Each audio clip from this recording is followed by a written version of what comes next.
안녕하세요. 오늘 이제 추석 전날 또 연휴가 시작되는 날인데 많이 바쁘신 시간 지낼 것 같습니다. 뭐 귀성하신 분 계시고 또 집에서 계신 분들 또 내일 또 움직이는 분들 계실 텐데 어쨌든 오늘 우리가 하나님께 예배하는 날이니까 또 하나님 말씀 함께 나누면서 은혜를 받고자 합니다. 세상이 좀 많이 변했죠. 이 코로나19라는 것이 우리 일상 자체를 이렇게 좀 변화시켰는데 이게 꽤 길게 가잖아요. 거의 한 10개월 되게 이렇게 우리에게 임하다 보니까 생활 패턴이 많이 바뀌었습니다. 분명히 어떤 변화가 있긴 하겠지만 또 이게 다시 이전과 같은 원상으로 회복되기까지는 시간이 걸리겠지만 그러니까 어떠한 상황에서든 우리 삶의 목적, 우리 결국 살기 위해서 먹는 것이지 먹기 위해서 사는 것은 아니거든요. 근데 우리 때때로 이제 살기 위해서 먹나 먹기 위해서 사나 이게 좀 혼란스러울 때가 있어요. 근데 절대 혼란스러우면 안 됩니다. 우리는 내가 먹든지 마시든지 살든지 죽든지 하나님의 영광을 위해서 하라고 그랬으니까 먹는 것도 살기 위해서. 그러면 어떻게 살 것인가? 살긴 사는데 어떻게 살 것인가? 이거 중요한 거죠. 목적은 하나님의 영광입니다. 하나님의 영광을 위해서 산다.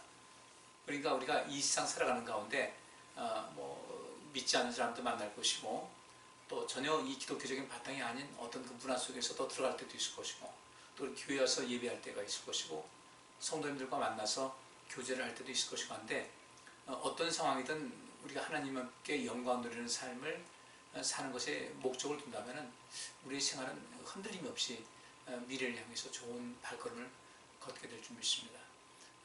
추석이 우리 기독교의 명절은 아니어도 우리는 또 이것이 하나의 축제 아니겠어요? 유대인들에게 3대 절기 있었죠. 6월절, 또 이렇게 7.7절, 맥주감사절이고 추수감사절로 하는 그 수장절이 있었는데 그들은 그때도 연휴가 있었어요. 날짜로 치면 8일이 되는 거죠. 한 주간 해가지고 그 다음에 안식이 이어지니까 이제 8일까지 이어지는데 그런 것이 1년에 세 차례가 있었다. 지금 말하면 거의 한 달 가까운 그 날을 축제를 해서 왔는데 우리도 이게 기독교적인 명절은 아니라 할지라도 우리 나름대로 쉴 수 있는 그런 시간이 있고 또 누군가를 동기간을 만나든지 또 가족들을 또 만나든지 하는 이런 그 기회가 주는 것이니까 이것을 통해서 우리는 삶의 어떤 회복 또 영혼의 회복 또 이렇게 육신의 체력의 회복 또 건강의 회복 또 내면의 회복 이런 모든 것을 염두에 두면서 지내면 참 좋겠습니다. 음식 만드느라고 수고하신 분들 즐겁게 하세요. 즐겁게 하시고 또 우리 가족분들 그냥 그림같이 가만히 계시지 마시고요. 그냥 좀 도와가면서 내가 뭐 도와줄 거 없는가 좀 물어보시면 참 좋을 것 같아요. 일하시는 분에서 이것을 해달라고 하기도 그렇고 또 그 일손을 따르는데 가만히 정말 이 그림같이 앉아있으면 말하기도 그렇고 또 안 하자니 또 일손 부족하고 하니까 조금 우리 서로가 가족들끼리 또 지방인들끼리 모이신 분들 내가 도와줄 것이 뭐 없냐고 물어보시면 이것도 이 명절을 즐겁게 지낼 수 있는 그런 좋은 계기가 될 줄 믿습니다. 오늘은 고린도후서 4장 1절부터 6절까지 있는 말씀을 한번 살펴보도록 하겠습니다. 제가 읽겠습니다. 그러므로 우리가 이 직분을 받아 긍휼하심을 입은 대로 낙심하지 아니하고 이에 숨은 부끄러움의 일을 버리고 속임으로 행하지 아니하며 하나님의 말씀을 혼잡하게 하지 아니하고 오직 진리를 나타내므로 하나님 앞에서 각 사람의 양심에 대하여 스스로 추천하노라. 만일 우리의 복음이 가리웠으면 망하는 자들에게 가리워진 것이라. 그 중에 이 세상의 신이 믿지 아니하는 자들의 마음을 혼미하게 하여 그리스도의 영광의 복음의 광채가 비치지 못하게 함이니 그리스도는 하나님의 형상이니라. 우리는 우리를 전파하는 것이 아니라 오직 그리스도 예수의 주 되신 것과 또 예수를 위하여 우리가 너의 종된 것을 전파함이라.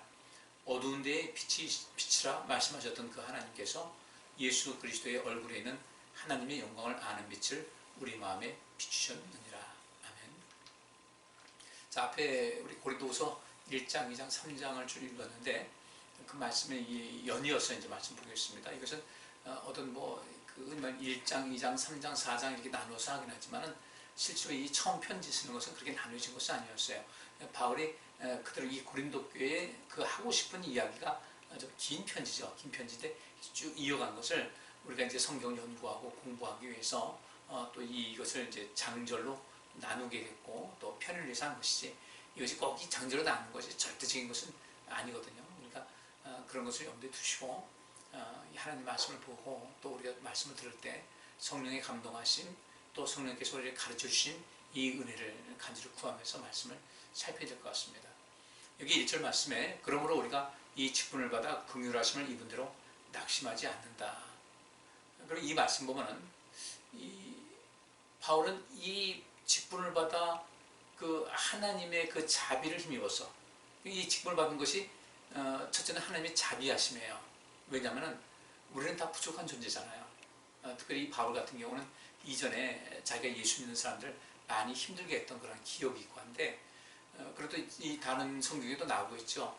내가 하나님께 감사한다. 왜? 나 같은 사람을 충성되게 여기셔서 귀한 직분을 주셨다는 것을 감사하고 있거든요. 그러니까 바울은 이 직분을 받아서 긍휼하심을 입은 대로, 바꿔 말하면 하나님의 자비하심에 힘입어서 이 아름다운 직무 또 직분을 맡게 됐다는 거예요.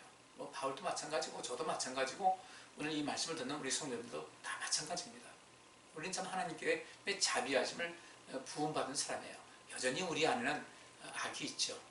여기 안에 악이 있고 여전히 죄성이 있음에도 불구하고 하나님께서는 우리의 그 미래를 바라보시면서 더욱더 나은 삶을 위해서 우리를 택하시고 직분 주셨어요. 마치 바울을 택하셔서 직분 주신 것과 똑같습니다. 바울이 예수님을 만난 그 당시에는 그때 거기 그 순간에는 여전히 하나님 앞에 원수를 행하던 사람이었어요. 예수 믿는 사람을 잡아서 그들을 처단할 목적으로 가던 길이었고요. 그런데 하나님께서는 왜 바울을 택하셨을까? 그 당시 바울을 예수님 만나기 그 순간까지는 그때 거기서의 바울은 전혀 하나님의 그 뜻에 맞지 않는 사람이었지만 하나님께서는 이 바울이 이후로 주를 위해서 정말 헌신할 수 있는 참 직분자가 될 것을 아셨던 거예요. 그러니까 그에게 자비를 베푸신 거죠. 그래서 바울이 말하기를 이 직분을 받아 긍휼하심을 입은 대로 난 낙심하지 않는다.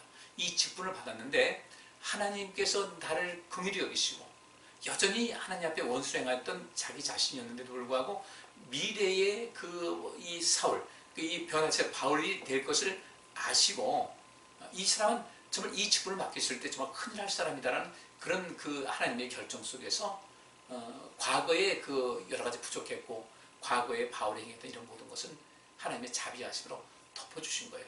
바꿔 말하면 이 자비는 하나님의 사랑입니다. 그러니까 사랑은 헛된 죄를 덮는다고 그랬잖아요. 하나님께서는 이 바울을, 이 사울을 그 자비하심으로 그의 허물을 덮어주셨어요. 그래서 사랑으로 덮어주신 거예요. 이제 바울은 그것을 알게 된 거죠. 알게 됐으니까 우리가 이 직분을 받아서 주의를 한다. 근데 이 주의를 하는 가운데서도 이것이 이 직분을 받은 것 자체가 하나님의 자비하심과 긍휼하심이 없었으면 불가능하다는 거예요. 바울만 그렇지 않습니다. 우리 다 마찬가지예요. 하나님은 여전히 우리에게 처음 직분을 주셨을 때 우리 미래를 바라보시고 우리에게 그 귀한 직분 주신 거예요. 그런데 이 직분을 받았는데 그렇게 미래를 바라보고 여전히 우리 모든 부족한 가운데 있는데도 불구하고 미래를 보고 이 직분을 주셨음에도 불구하고 우리가 이 일에 게을리하고 태만히 한다면 하나님께서 우리를 사랑하시고 또 긍휼을 베푸신 이 모든 것이 허사가 되는 거죠. 하나님께서 얼마나 허탈하시겠어요? 얼마나 좀 화가 나시겠어요? 그래서 바울은 우리가 이 직분을 받아, 그러니까 우리가라고 하는 것은 좀 더 넓게 포용해서 한 얘기입니다. 이건 결국 바울은 자기 자신의 얘기를 한 것이고 또 우리라고 해서 그 우리는 바울이 살던 시대는 뭐 2000년 전 이런 시대인데 지금 여기서 사는 우리에게까지 또 포함되는 이것을 말씀을 하고 있습니다. 그렇기 때문에 우리 성도님들의 삶 속에서 항상 그 관심을 가져야 될 것은 어떤 것인가? 우리 이 직분을 받은 것에 대한 그 감사, 이 모든 것에 대한 그 은혜를 우리가 알고 인생을 살 필요가 있다는 것. 이것이 우리가 관심 갖고 절대로 어떤 것에 낙심하지 말고 인생을 살아가는 그런 삶을 살아가야 되겠다는 것입니다. 우리 절대 낙심하지 마세요. 내가 부족하다, 내가 어려움이 있다, 내가 여전히 모자라다, 그런 낙심하지 마세요. 하나님께서는 여전히 우리의 먼 미래를 바라보고 계세요. 지금도 우리가 계속해서 지금 이 상태에 있지만 앞을 바라보고 가자는 겁니다. 그 앞을 바라보는데 어떻게 할 것인가? 나는 반드시 나아질 것이다 라는 자기 확신이요. 이것이 1차적으로 필요한 것이고, 그 다음에 나는 반드시 나아져야 된다. 왜? 하나님께서 나를 긍휼을 베푸셔서 자비를 베푸셔서 이 귀한 직분을 주셨는데 하나님을 절대로 실망시키지 말자는 거예요. 너희가 먹든지 마시든지 살든지 죽든지 하나님의 영광을 위해서 하라고 한다면, 우리가 이 직분을 받았을 때 다 직분이 있지 않습니까? 이 직분을 받았을 때 그 직분 받은 목적은 결국 하나예요. 하나님의 영광을 위해서 살자. 제가 지난 주일날 그 인천에 있는 어느 교회 임직식을 갔다 왔습니다. 장로 4명, 또 안수집사 권사역이 다 해서 30명이 이제 임직을 했는데, 가서 제가 그 설교를 하면서 그 이야기를 했어요. 절대로 하나님 실망시키지 말자. 충성되게 여기셔서 교회 성도들이 그를 또 추천을 했고, 또 주의 이름으로 이 임직을 했으면 절대로 우리가 흔들림이 없는, 그리고 첫째는 당위성이고 하나는 감사예요. 우선 감사를 본다면 하나님께서 나를 이 귀한 직분을 주셨다. 얼마나 감사한가.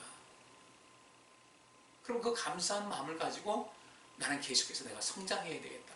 이 직분이 있기 때문에 내가 더 성장해야 되겠다. 이 직분이 어떤 인간적인 그런 직분, 세상적인 어떤 뭐 자리 그런 거 아니잖아요. 그죠? 다 하나님의 일을 위해서 하라고 한 것인데, 우리는 결코 삶 자체에서 후퇴하는 이런 삶은 살면 안 돼요. 정말 앞으로 전진할 수 있는 그런 모습이 필요한 겁니다. 그러니까 바울이 이제 그런 면에서 우리가라고 이야기했지만, 물론 우리가 할 때 이 고린도 교회를 와 더불어 계속해서 전도여행을 다니는 가운데 이제 동행자가 있었어요. 동역자가 있긴 했었지만은 우리라고 하지만 실제 역사는 바울이 자기 자신의 이야기를 하는 겁니다. 이 직분을 하나님의 그 자비하심을 힘입어서 이 직분을 가졌다. 그렇기 때문에 우리 결코 낙심하지 않는다. 낙심하지 않는다는 이야기는 또 뭐겠어요? 여전히 낙심할 일이 있다는 거예요. 이 직분을 감당하는 가운데 낙심할 일이 굉장히 많아요. 그 뒤에 이제 다음에도 그 시간 말씀 보겠지만은 그 뒤 7절 말씀 이하를 보면 이제 그런 말씀이 있어요. 우리가 이 보배를 질그릇에 가졌다. 하나님의 복음을 보배라고 했고 자기는 질그릇이라고 이야기라고 했어요. 이런 심히 큰 능력은 하나님께 있고 우리에게 있지 않다. 심히 큰 능력이 하나님께 있는데 우리에게는 있지 않아요? 근데 이 내 자신에게 있는 것은 아닌데 그 심히 큰 능력을 질그릇 같은 우리에게 담아주셨다는 거예요. 그 안에 있는 것이 귀하기 때문에 그릇조차도 귀하게 여기는 것이죠.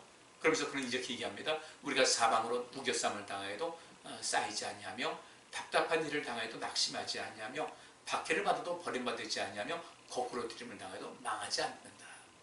이게 바로 낙심하지 않는다. 이 직분을 맡아서 감당하는데 절대로 우리는 낙심하지 않는다.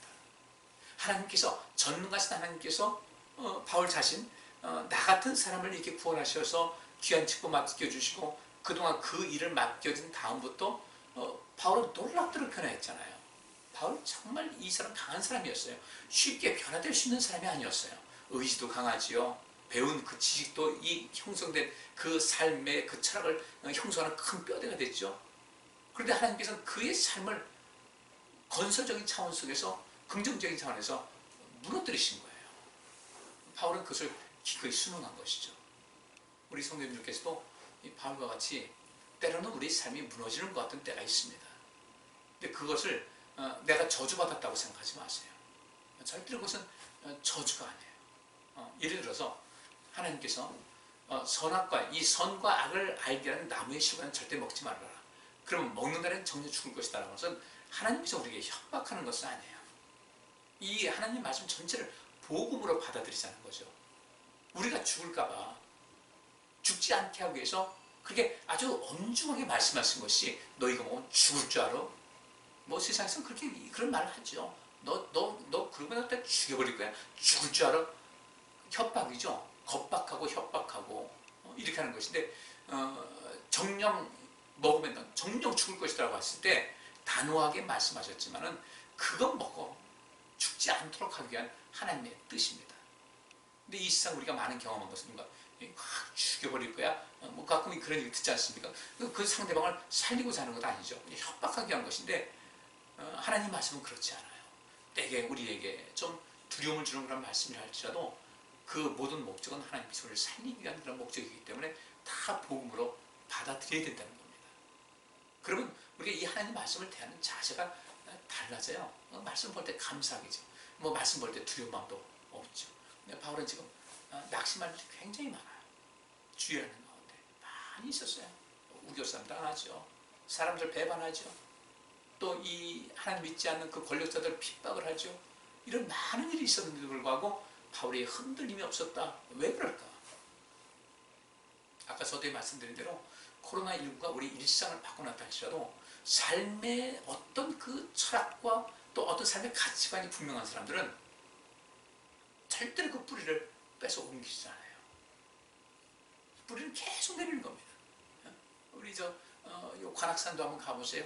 또 이렇게 설악산 악자 들어가는 그 산을 그 가보면 돌이 굉장히 많지 않습니까? 그런데도 불구하고 보면 돌산인데 나무들이 거기서 뿌리를 내린다고요. 그 뿌리를 어떻게 내리는가 봤더니 계속해서 사람에서 나중에는 뿌리가 땅속으로 묻히고 바위 겉으로 나와가지고 쭉 가면서 뿌리 내릴 곳을 찾지 않습니까? 거기다 뿌리 내려가지고 사니까 굉장히 든든한 거 절대로 뽑히지가 않아요. 오히려 그런 데 있는 데는 절대 뽑히지가 않아요. 그저 좋은 땅에서 뿌리 내린 데는 그냥 뭐 술술 내려도 괜찮으니까 되는데 그 산악지대의 그 나무들은 사방으로 쫙 뻗어서 이게 움키고 있기 때문에 그걸 하면 돌까지 움직이잖아요. 뽑히잖아요. 우리가 그렇게 인생 살아가야 되겠다. 우리 인생 사는 가운데 뭐 늘상 좋은 일이 있겠습니까? 낙심할 일 많이 있잖아요. 낙심할 일이 있는데 낙심하지 않는 거예요. 우리 주기도문에 말씀드렸잖아요. 우리가 시험에 들게 하지 마옵시고 라고 했는데 아예 우리가 시험에 들 일이 없었으면 물론 좋겠죠. 근데 그런 의미는 아니었어요. 예수님께서도 그 성령이 이끌려 사단에게 시험을 받으셨거든요. 더 강하게 하는 겁니다. 우리 몸에 근육 운동하지 않습니까? 이 근육 운동은 어떻게 하는가 좀 지치도록 해야 된다. 그래서 이 근육을 운동하면서 근육을 파괴를 하는 거예요. 파괴를 하면서 이게 눈에 보이지 않는 그런 것이죠. 그 파괴가 되면서 그 파괴된 것이 다시 새롭게 이렇게 그 연결되는 과정 속에서 근력이 강해지는 거거든요. 우리가 어떤 오래 걸었다. 뭐 그런데 다리가 아래배겼다. 또 어떻게 뭐 아령을 했다. 막 너무 아프다. 이 안에 근육이 파괴되기 때문에 그래요. 근데 파괴되는 것이 다시 재생되면서 더 강해질 수 있다는 겁니다. 그게 딱딱해지는 거죠. 우리 신앙도 역시 마찬가지예요. 시험에 들 일이 있어요. 하나님께서 우리를 더 강하게 또 우리 믿음의 어느 정도 수준인지를 하나님도 아시고 또 하나님이 아시겠지만 우리 자신이 알게끔 하기 위해서 시험하실 때가 있어요. 아마 베드로가 그 예수님을 3번 모른다고 하셨을 때 예수님께서 신문당하시는 그 과정 속에서 3번 모른다고 했을 때도 이도 역시 하나님께서 그 베드로에게 일부러 그런 시험을 주신 것은 아니었겠지만은 그 베드로는 그 과정을 통해서 믿음이 더 굳게 되었어요. 또 하나님께서는 아브라함을 좀 시험하실 때가 있죠. 그런 것도 하나님께서는 아브라함을 아시지만은 아브라함을 확인하게 하시고 아브라함은 자기 자신의 믿음이 어느 정도인지를 확신을 갖게 된 것이고 이것이 하나님과 교감이 되는 거예요. 하나님께서 그를 아브라함의 믿음을 또 그 경외함을 하나님의 두려움을 어떤 것인지를 다시 한번 하나님께서 아시지만은 그것을 아브라함에게 재인식시켜 주심을 통하여 아브라함의 그 높은 자존감을 형성하게 하시고 자신감이 넘치게 하시는 그런 거죠. 그러니까 우리는 시험이 내게 절대 오지 않게 없어 하는 것이 아니라 시험이 내게 닥쳐와도 그것을 이길 수 있는 힘을 달라고 해서 그것을 이기는 것이 시험에 들게 하지 마옵시고라는 그런 개념이지 시험이 우리가 아주 없어서는 의미가 없죠. 그러니까 우리 성도님들도 지금 낙심할 일이 있을 거예요. 근데 바울은 얘기합니다. 하나님의 긍휼하심을 따라서 내가 직분을 받았는데 그러면 하나님께서 긍휼하심과 자비하심을 베풀어 주셔서 이 직분을 주셨는데 이 직분을 감당하는 것, 넉넉히 감당할 수 있도록 힘을 주시지 않겠는가. 이것이 바울이 갖고 있는 전제였습니다. 그래서 바울이 얘기하기를 하나님께서는 우리를 시험하실 때 감당치 못할 시험을 주신 적이 없다고 그러는 거예요. 그게 감당할 수 있는 힘을 주신다는 거예요. 그때 상황에 맞게 감당할 수 있는 그런 힘을 주신다. 그 경험이 계속 쌓이는 거죠. 쌓이면서 우리가 인생을 힘있게 살아가는 거예요. 지금 어려운 일 있으십니까? 절대로 그 어려움 그 자체만 보지 마세요. 그 바울도 역시 마찬가지였어요. 뭐 거꾸로 팀을 당한다. 뭐 핍박이 온다. 그때 어떻게 했어요? 멀리 바라본 거예요. 주님 바라본 거예요. 군대 용어로 그런 말이 있어요. 군대 생활이 아주 말년되면 지칠 때가 있는데 그때 저도 그런 경험을 했고 또 그런 말도 했어요. 거꾸로 매달아도 한 달은 간다. 거꾸로 매달아가지고 한 달 갈지 몰라도 제가 군대 생활 35개월을 하면서 34개월을 마치고 한 달 견딜 수 있겠죠. 조금만 좀 인내하자. 환란이 왔을 때 인내하자. 그 인내를 한 번 하고 두 번 하고 또 이렇게 주저앉았다가 또 다시 인내해야지. 이것을 하다 보면은 아까 말씀드린 대로 이 근육 운동을 계속 하다 보면 근육이 단단해지는 것과 동일한 원리예요. 어려움이 있을 때 낙심보다는 인내하자. 이 또한 지나갈 것이다. 다윗의 반지에 있던 대로 이 또한 지나갈 것이다. 그러면 그때가 지나가요. 우리 다 지나왔잖아요. 우리 성도님들 다 지나왔잖아요.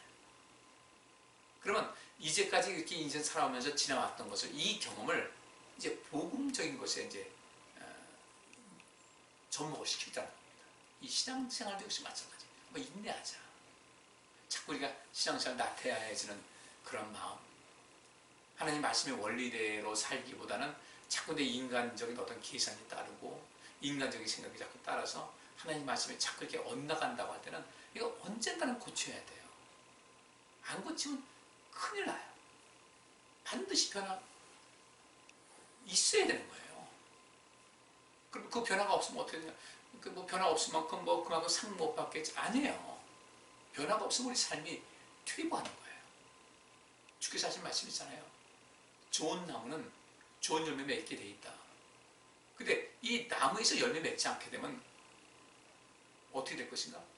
주께서 말씀하신 대로 도끼가 이미 나무 뿌리 위에 놓여 있다는 겁니다. 아주 절박한 심정 가지셔야 돼요.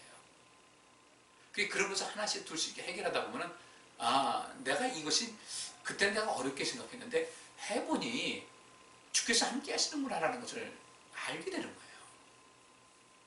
난 이렇게 하면 내가 모든 것이 다 다 끝날 줄 알았는데 그것이 아니더라.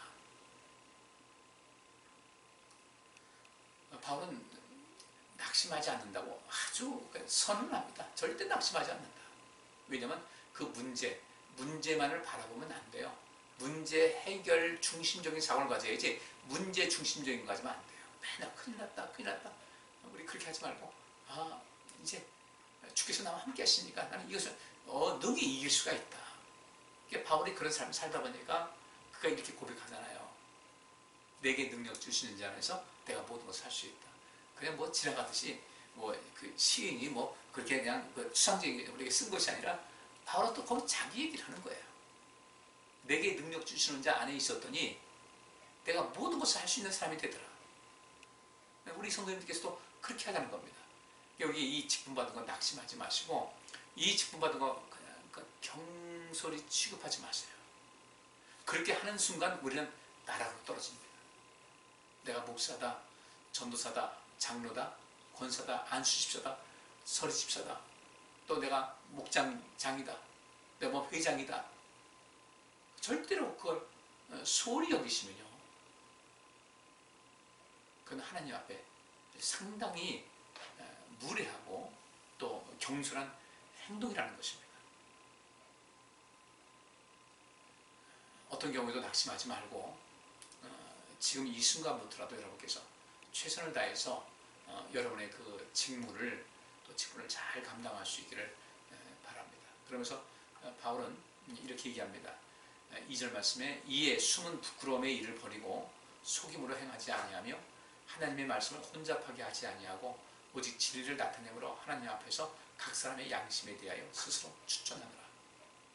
바울이 하나님의 긍휼하심, 자기가 하나님께로부터 이렇게 직분을 받아서 일할 수 있는 그런 그것이 너무도 함량이 부족하다는 것을 알았어요. 왜냐하면 이전에 행했던 모든 것. 그런데도 불구하고 하나님께서 자기에게 긍휼과 자비를 베풀어 주셔서 그 삶을 살아왔으니까 여기서 그 하나님의 그 긍휼하심, 자비하심 감격한 거예요. 감격하고 그 사랑에 겨워서, 너무 그 사랑이 커서 주의를 감당하다 보니까 낙심할 일이 많이 있는 건 당연해요. 우리 뒤에 아까 말씀 봤잖아요. 뭐 낙심할 일이 한두 가지가 아니거든요. 그런데 하나님의 긍휼하심과 자비하심과 사랑을 생각하니까 낙심할 일이 아니다 이거죠. 낙심할 때가 아니다. 그리고 그 안에 더 힘있게 하니까 그때마다 역사하시는 하나님의 능력이 대단하게 크게 나타나게 되고, 그래서 그런 이 직분을 감당하는데 낙심하지 아니할 뿐 아니라 이렇게 이제 또 고백을 하고 결심을 하는 거죠. 좀 전에 이제 4장 2절 말씀을 읽어드렸는데 현대어 성경에는 이렇게 말하고 있습니다. 2절의 말씀이에요. 우리는 사람들을 믿게 하려고 간교한 행동을 하거나 사람을 속이는 일에는 아무 흥미가 없습니다. 사람들을 믿게 하려고. 근데 믿게 한다는 것은 하나님을 믿게 하는 것이 우리 하나님 믿는 백성들이 할 일인데, 자기 이익을 챙기려고 내 말을 믿게 하려고 간교한 행동을 한다. 어느 시대고 그런 사람이 없겠습니까? 다 있지요. 그렇게 자기의 어떤 이익을 챙기기 위해서 그래서 자기를 믿게 하려는 거예요. 사기꾼들 여러분들 자기를 믿게 하잖아요. 자기를 믿어서 상대방을 자기를 믿게 하는 거예요. 그러니까 어떻게 합니까? 간교한 행동을 하거든요. 근데 바울은 그렇게 하지 않다는 거예요. 내가 증거하는 모든 것은 하나님이시다.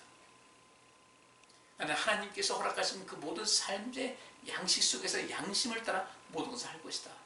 나는 여러분들에게 뭐 존중받고 또 인정받고 하는 것은, 난 그런 것은 원치 않습니다. 나는 나를 통해서 여러분이 하나님을 알게 되고 하나님의 은혜를 깨닫게 되기 원하는 그런 것이지, 나는 아무것도 아닙니다. 예수님께서 하신 말씀 그대로예요. 그 작은 미랄 하나 떠나줘서 썩으면 결심했지만 썩지 않고 그냥 있는 거예요. 예수님의 그 섬김에 본 아버지께로부터 모든 그 권세를 다 위임받아 오셔서 천하를 다 활용할 수 있는 그런 모든 힘이심에도 불구하고 예수님께서 하신 말씀이, 나는 섬김을 받으러 온 것이 아니라 섬기러 왔다. 그 섬김이 뭐예요? 사람들 살리는 거예요. 여러분들 섬긴다고 해서 뭐 가서 뭐 발 씻어주고 뭐 이렇게 뭐 도와주고 이것뿐 아니라 어떤 한 사람이, 어떤 누군가가 그 삶 속에서 활력을 얻고 에너지를 얻고 생명력을 얻기 위해서 하는 모든 것이 다 섬김이거든요. 이걸 우리는 관심 가지셔야 돼요.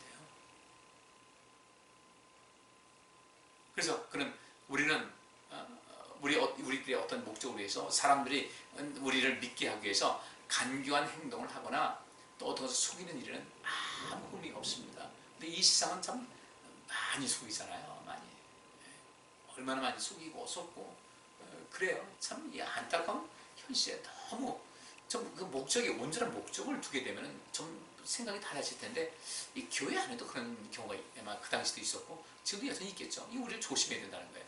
그러면서 우리는 성경에 쓰여 있지 않은 것을 성경의 가르침인 양 믿게 하려는 따위의 수치스러운 방법은 사용하지 않습니다. 우리는 오직 진실만을 말해야 했습니다. 그러므로 하나님 앞에서 우리는 모든 사람에게 우리 자신을 떳떳이 내세울 수 있습니다. 우리 성도님들께서도 그런 삶의 모습이 됐으면 참 좋겠다. 우리 모두가 그런 모습이 좀 됐으면 좋겠어요. 우리 생각을 이제 좀 바꾸셔가지고요, 어떻게 내가 살고 남을 살릴 수 있을 것인가에 대해서 관심을 좀 많이 가지시고요. 오해하는 것도 이것도 습관입니다. 삶의 양식이에요. 오해가 잦다. 이건 우리 어떤 인지 구조에 분명히 어떤 그 수정이 들어가 될 필요성이에요. 어떤 사람은 모든 것을 봐도 부정적으로 본단 말이죠. 그런데 우리는 그렇게 해가지고는 이 세상을 제대로 살아갈 수가 없어요. 어떻게 살아갈 것인가? 고민 참 많이 해야 될 것 같습니다.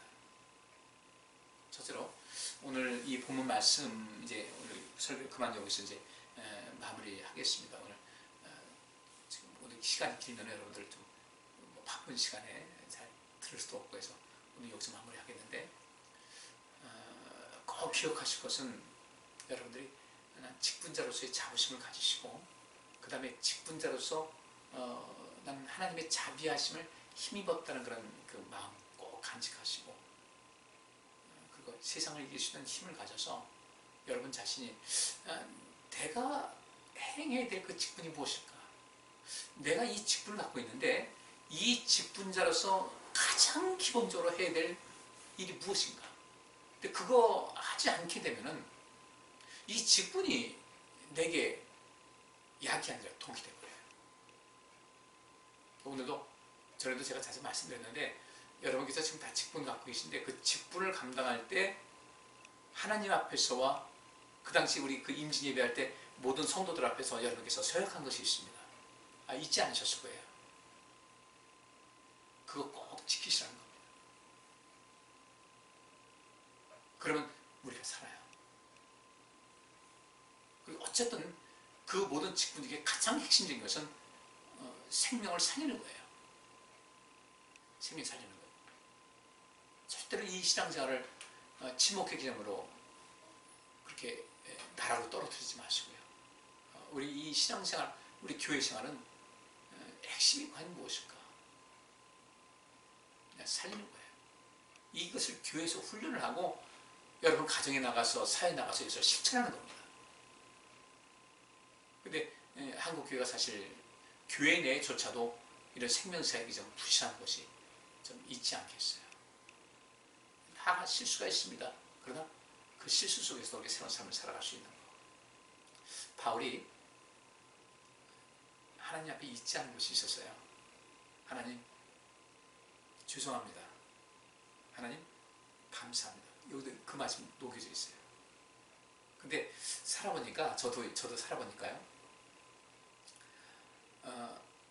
감사합니다. 미안합니다. 사랑합니다. 이 세 가지 말을 정말 그 진심을 담아서 전할 수 있는 그런 사람, 이 사람은 정말 행복한 사람이에요. 그런 그 진정이 담긴 사랑과 또 용서와 감사의 말을 할 수 있는 사람들은 이 사람이 말 한마디에 천냥빚을 갚을 수 있는 사람이에요. 여러분 꼭 그렇게 하시기 바랍니다. 오늘 본문 말씀 보니까 이 바울은 하나님에 대한 사랑, 이 자비가 그거예요. 긍휼하신 자비, 이게 하나님 사랑이죠. 그 다음에 이 속에 그 숨겨져 있는 그 내용은, 주님 이전에 정말 주님 앞에 죄송스러운 일을 많이 했습니다. 근데 저를 이렇게 붙잡을 수 있는 너무 감사합니다. 사랑과 용서와 감사의 이 메시지가 그대로 담겨 있어요. 그러니까 그 감사가 많은데 또 그렇게 하나님 앞에 용서하신 것에 대한 감사, 이것은 곧 바울이 하나님을 향한 감사와 용서와 사랑은 어디서 나왔겠어요? 이 하나님께서 바울이 향한 것이에요. 바울에게 하나님께서 뭐라고 했겠어요? 난 네가 나를 고맙다. 또 내가 나로부터 부름을 받은 다음에 너의 모든 삶은 정말 놀랍게 변화가 된 것. 난 너를 너무너무 사랑한다. 또 네가 그렇게 힘을 다해서 나와 함께 동역자가 돼서 이 생명사역에서 감당하는 건 정말 너무 고맙다. 그리고 바울이 그렇게 우겨쌈 당하고 핍박당하고 괴롭힘당하고 죽을 뻔하고 매력을 수없이 맞을 때 하나님께서 너의 직분은 그만큼 해야 되는 거야, 당연히 해야 되는 거야, 그러시겠어요? 아니면 하나님께서도 그 안타까운 마음과 고마운 마음과 미안함이 없겠어요? 있는 거예요. 이 사랑과 미안함과 감사의 마음은, 이게 우리의 마음은 하나님과 이 세 가지가, 하나님의 그 고마운 마음, 또 사랑의 마음, 미안한 마음, 이 세 가지가 딱 매치가 되는 겁니다. 이 속에서 아름답게 굴러가는 것이거든요. 여러분 이 세 가지 마음 꼭 간직하셔서 여러분의 직분을 또 대입한다면 여러분들은 정말 멋진 직분자가 될 줄 믿습니다. 오늘 추석을 위해서 여러 가지 준비할 때 그 추석 음식을 담당하는 직분자, 그것도 중요한 거예요. 즐겁게 하세요. 기쁘게 하시고 감사함을 하시고, 또 잡수는 분들은 이제 어떻게 할 것인가, 아유 이게 참 맛있다, 수고하셨어요. 고맙습니다. 그 다 식사 마친 다음에는 너나 할 것도 없이 서로 일어나가지고 설거지도 해주시고 뒷정리도 해주시고, 그래서 한 사람이 너무 일이 부하가 걸리게 되면 일하는데 지쳐서 여기서 이제 짜증이 나게 되고 좀 어려움이 있게 돼요. 서로 좀 도와가는데 도와주면서 이렇게 아름답게 이 명절 축제를 잘 지내시고 또 즐거운 시간 지내시기 바랍니다. 기도하겠습니다. 하나님을 향한 사랑과 감사와 또 용서에 대한 이 고백을 할 수 있게 하시고, 하나님께서도 여전히 이 세 가지를 우리를 향하고 계신데, 이 세 가지가 하나님과 우리가 합치가 되어서 저 멋진 어떤 동력, 역동성이 나타날 수 있는 삶이 되기를 간절히 소원합니다. 이 밤에도 주께서 함께 하시고 저희들 이 말씀을 통해서 또 새로운 어떤 변화, 또 새로운 세계를 바라볼 수 있고 전지할 수 있는 믿음의 삶을 살게 하여 주옵소서. 추석 명절이 시작됐습니다. 주일까지 연휴가 이어지는데 우리 추석 명절도 은혜롭게 서로가 서로를 살펴서 어떤 한 사람에게 지나치게 이 일에 부하가 걸리지 않게끔 서로 도와가면서 이 축제 명절을 함께 즐겁게 지낼 수 있는 지혜를 허락하여 주옵소서. 또 이곳저곳 오가는 모든 발걸음을 주께서 지켜보아여 주셔서 은혜롭고 행복한 시간을 함께 나누게 하여 주옵소서. 이 밤도 주께서 우리 모두를 지켜주시고 믿음으로 살고자 하는 우리 성도님들 삶 속에 큰 은혜와 사랑과 복으로 충만케 하여 주옵소서. 감사드리고 예수 그리스도 이름으로 기도하옵나이다. 아멘. 예, 감사합니다. 명절 잘 지내시고요. 또 금요일날 녹화해서 여러분에게 말씀을 또 전해드리도록 하겠습니다. 감사합니다. 예, 행복한 명절 지내세요.